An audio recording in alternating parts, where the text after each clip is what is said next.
Matt Ogden, course setter for JAFA Day 3.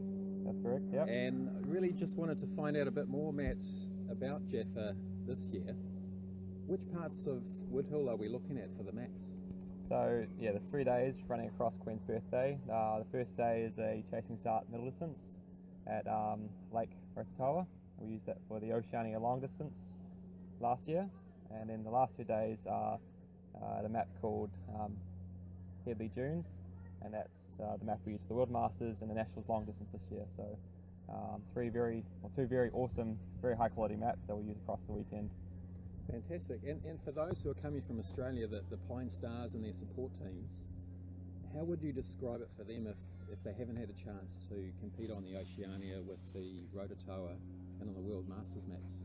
How would you describe those maps? So Woodhill for us is quite familiar. We're out here today running a local event, but I think it's a pretty special terrain if you look across the world. It's very fast runability, but very high, very detailed contours, and that's something that you don't find much of in Australia. Maybe in Tasmania there's a little bit of the sand dune detail, so I think for the Australians who haven't been across there before, it'll be quite new and demanding terrain.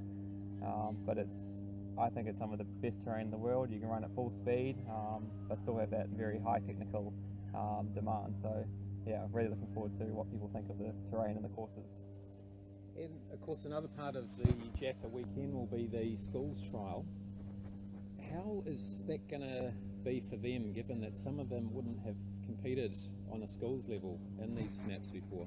Yeah, so schools is always I went through the school system. It's a massive competition. It's the highest level that you competed to date before the big ones like JWOC and WOC.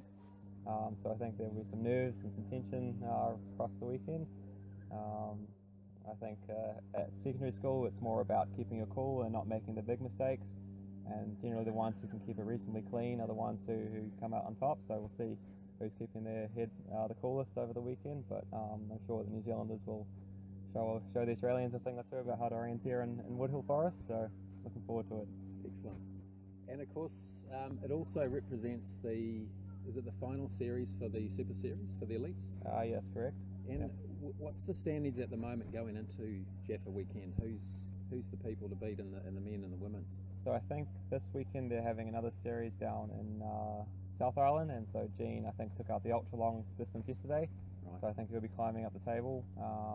I think currently I'm in the lead, but because I'm not racing over Queen's Birthday, it could be a chance for Nick Hahn or Jean to take the overall lead in the men's. And for the women's, I think Imogen Scott probably is leading the overall competition.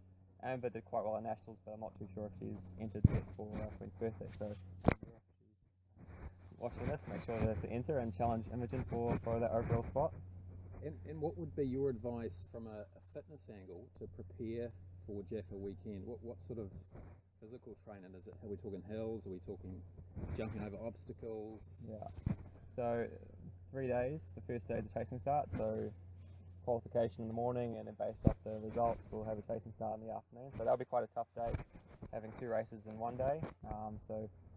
Those that can recover between the 2 races will probably do quite well in the afternoon.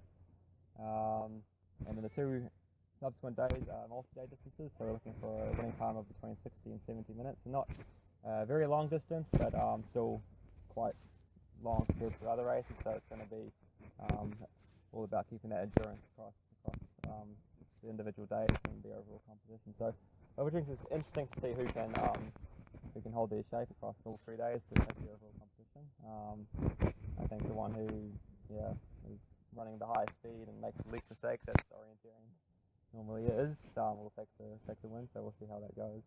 And if we just focus on the M20 and the W20, and as you've mentioned down in the South Island, just the closing end of the JWOC trials, who are you pitching would be the ones to beat during those JAFA 3 days for the M20 and the W20 from a Kiwis point of view?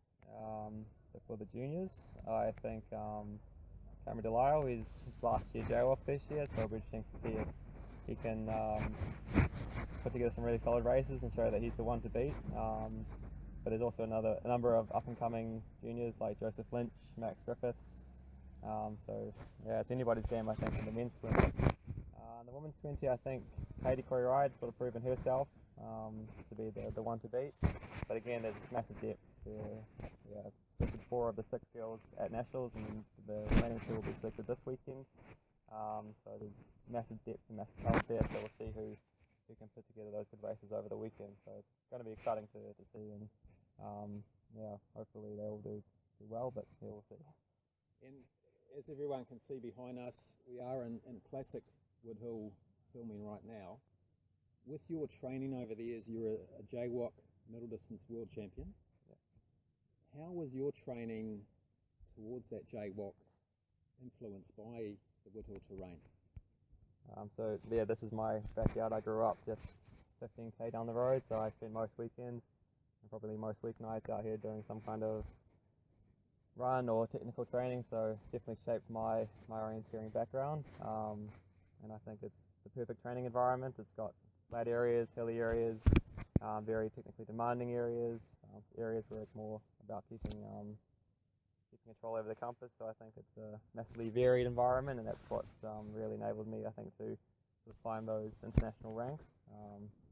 Maybe it's not as physically tough as some of the other terrain we have overseas, but it's still, I think, a really good base for training and improving as an orienteer.